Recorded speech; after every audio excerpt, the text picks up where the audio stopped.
ছাত্ৰ ছাত্ৰীসকল তোমালোকৰ এই লেটাৰ টু গডৰ পৰা মই কিছুমান ডিফিকাল্ট ৱৰ্ডছ বাছি উলিয়াইছো আৰু তোমালোকক মই মুখস্থ কৰাই দিবৰ কাৰণে যত্ন কৰিম। ক্ৰেষ্ট ইয়াৰ অৰ্থ হৈছে টপ অফ এ হিল, পাহাৰৰ একেবাৰে যিটো মুধচ তাক কি বুলি কয় crest. Peso currency of several Latin American countries. Latin America মানে দক্ষিণ আমেৰিকা, দক্ষিণ আমেৰিকাৰ যিটো দেশবিলাকৰ কাৰেন্সি তাক পেছো বুলি কোৱা হয়। পৰীক্ষাত সুধিব পাৰে এইখনমান লেটিন আমেৰিকান কান্ট্ৰিজৰ নাম কোৱা, তেতিয়া তোমালোকে উত্তৰ দিব লাগিব।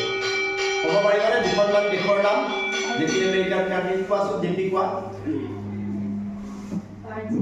ব্ৰাজিল, চিলি, আৰ্জেণ্টিনা, হয়নে? এনেকৈ মেক্সিকো। ঠিক আছে বহা। সলিটাৰী মানে লনলি, এলন, অকলশৰীয়া। লিষ্ট ৰিমেইনিং একেবাৰে কম। Torrent a strong and fast moving stream of water. Daybreak ইয়াৰ অৰ্থ হৈছে মৰ্ণিং, ৰাতিপুৱা সময়টোক ডে ব্ৰেক বুলি কোৱা হয়। হেল ষ্ট'নছ পেলেটছ অফ ফ্ৰজেন ৰেইন, সৰু সৰু বৰষুণৰ মানে ফ্ৰজেন মানে কি তোমাৰ বৰফ সদৃশ বৰষুণৰ টোপাল, তাৰমানে বৰফৰ বৰষুণ। ডিভাষ্টেশ্যন গ্ৰেট ডিষ্ট্ৰাকশ্যন বা গ্ৰেট ডেমেজ, অতিশয় খুব বেছিকৈ যদি ধ্বংস হয় সেইটো কি বুলি কয় ডিভাষ্টেশ্যন। টোটেলি ডেমেজ, টোটেল সম্পূৰ্ণ বহুত পৰিমাণে। পায়াছ, পায়াছ মানে ডিভ'টলি ৰিলিজিয়াছ, ধাৰ্মিক, অসমীয়াত ধাৰ্মিক বুলি কোৱা হয় pious. Downpour heavy rainfall, heavy rainfall মানে প্ৰচণ্ড বৃষ্টিপাত, সেইটো ডাউন পাৱাৰ। ইণ্টিমেটলি মানে ক্ল'জলি, একদম নিবিড়ভাৱে, খুব মানে ক্ল'জলি, গম পাইছানে?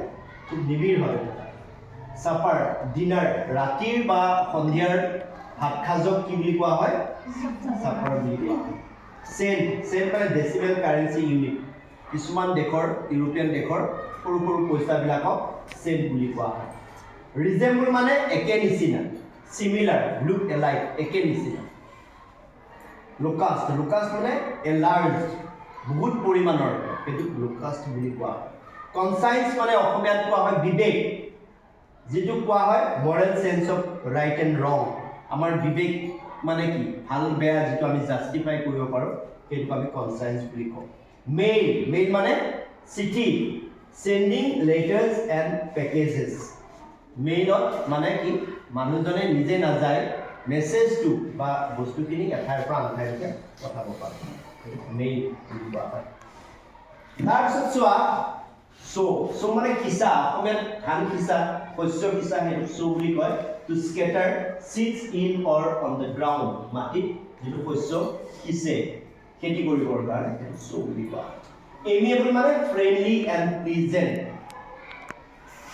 Broke out started, comment expression opinion, মন্তব্য দিয়াটো কি বুলি কয় কমেন্ট দিয়া।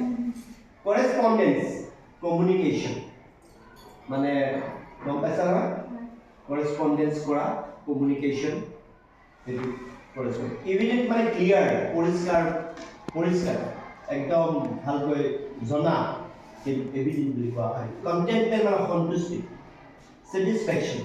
affix মানে fix কৰা বা stick, লগোৱা। and ox of a man strong and hardworking, কঠোৰ পৰিশ্ৰমী, and ox of a man বুলি কয়। কোন আছিলে কোৱাচোন? who is referred here as an ox of a man in the nation? Lencho, Lencho and ox of a man বুলি কোৱা আছে কিয়নো তেওঁ কঠোৰ পৰিশ্ৰমী আছিলে, নিজৰ খেতিত তেওঁ যথেষ্ট পৰিশ্ৰম কৰিছিল। ক্ৰুক, ক্ৰুক মানে হ'ল ক্ৰিমিনেল। গতিকে এই লেচনটোৰ পৰা আহিবলগীয়া কুৱেশ্যনছ মানে তোমাৰ ডিফিকাল্ট ৱৰ্ড এইখিনিয়ে। আশা কৰিছোঁ তোমালোকে এইখিনি মুখস্থ কৰিব পাৰিছা। ধন্যবাদ।